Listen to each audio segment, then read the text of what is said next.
Hola, muy buenas chicos. ¿Alguna vez os habéis preguntado cómo empezó todo este jaleo al que llamamos vida? ¿O por qué una especie es como es? Bien, pues a estas preguntas y a otras muchas más vamos a dar o a intentar dar respuesta en este tema. El origen de la vida y la evolución de los seres vivos.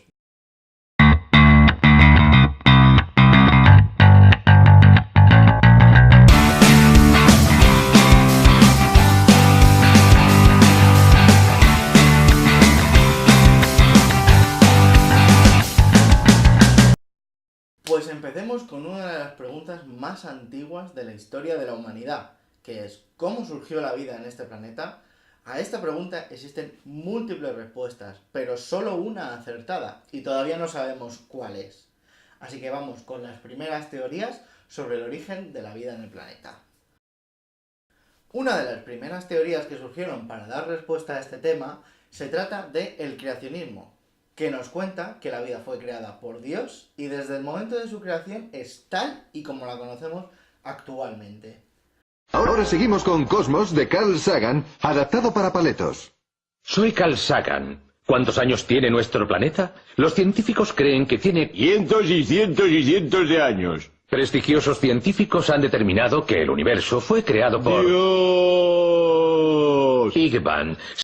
Otra de las teorías que surgieron para dar respuesta al origen de la vida fue la de la generación espontánea, que nos cuenta que la vida surge de forma espontánea, obviamente, a partir del agua, lodo o la carne en descomposición.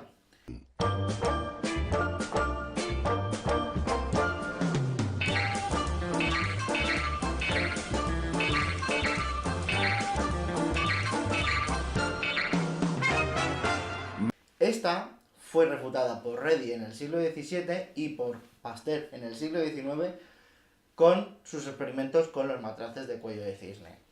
Y por último tenemos la teoría del origen cósmico, también llamada de la panspermia, que fue planteada por Arrhenius en 1908.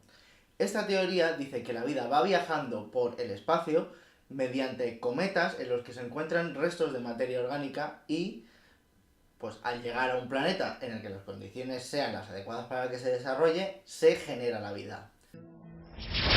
¡Ay! ¡Oh, Glan Glan de Glanda! El meteorito contiene moléculas de carbono. Podré demostrar la existencia de vida en el espacio. ¡Ay! Te vas a hinchar. Esto ha sido comprobado ya que se ha visto que en ciertos cometas se han encontrado restos de materia orgánica, pero aún así existe el problema de saber cuál es el origen de esa materia orgánica. Bueno, comentadas las teorías antiguas sobre el origen de la vida, vamos con la teoría actual.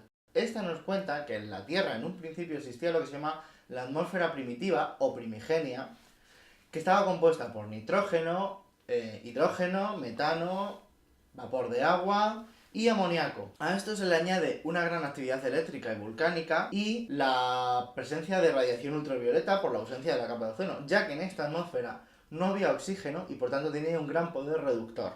Todos estos elementos formaron la sopa caliente, donde se formaron las primeras biomoléculas. Esto lo demostró Miller con su experimento en 1953. Y tras la aparición de estas primeras biomoléculas, el siguiente paso fue la generación de las primeras membranas o de la primera organización de estas, precisamente formando membranas por macromoléculas hidrofóbicas que se agruparon, dando lugar a espacios donde se podían guardar otras moléculas o orgánulos o el ARN, que fue el primer material genético que existió. Por esto, esta época o este periodo se llama el mundo del ARN. Este ARN posteriormente fue sustituido por ADN porque tiene mayor estabilidad al tener doble hélice. Sin embargo, el ARN solo tiene una. Pues esto fue avanzando hasta que se generó el primer organismo al que llamamos LUCA, que es la célula primigenia o primordial, que fue evolucionando e incorporando diferentes orgánulos hasta llegar a lo que sería la célula actual. El cosmos.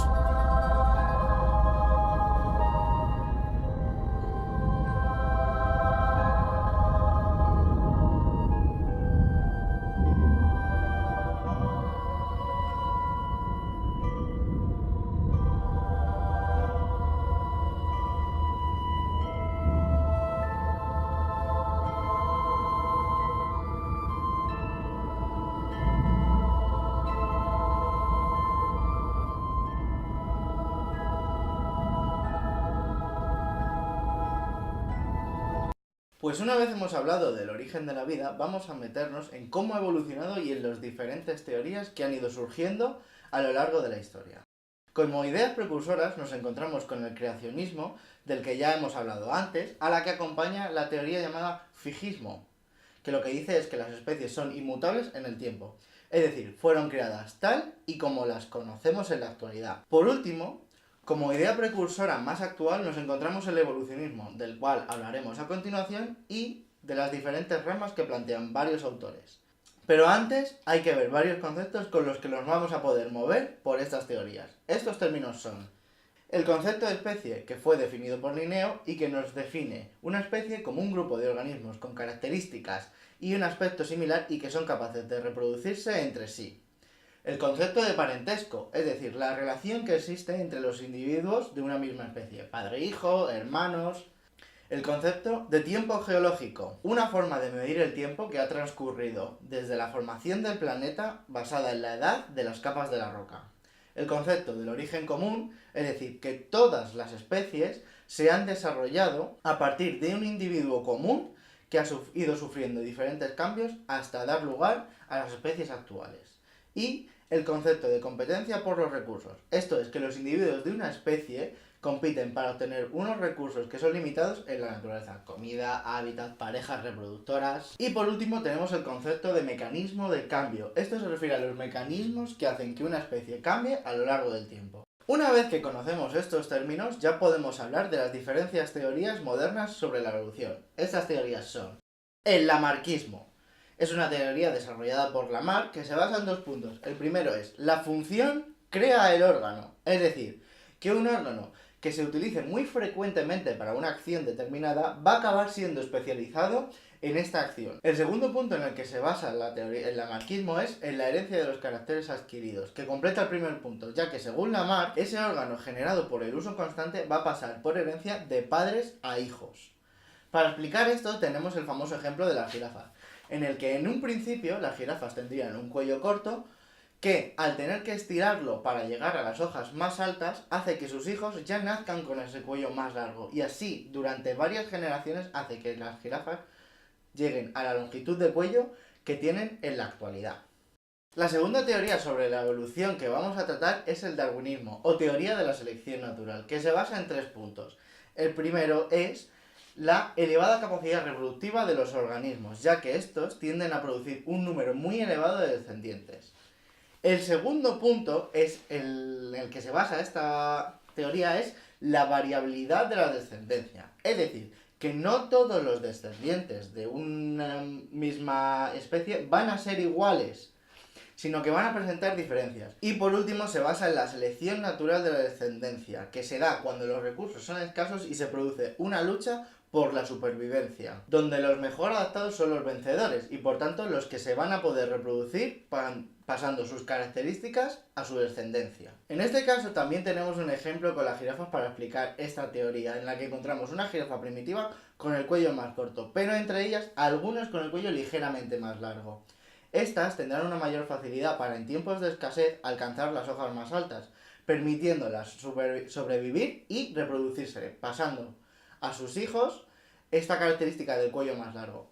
Este proceso, al repetirse en varias generaciones, acaba generando las jirafas con el cuello de la longitud que encontramos actualmente.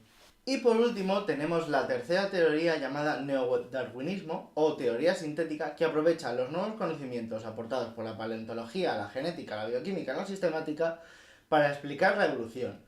Y lo hace basándose en 3 puntos. El primero nos dice que el hecho de la evolución se fundamenta en pruebas que nos indican que las especies cambian a través del tiempo, estando emparentadas entre sí, ya que descienden de antepasados comunes.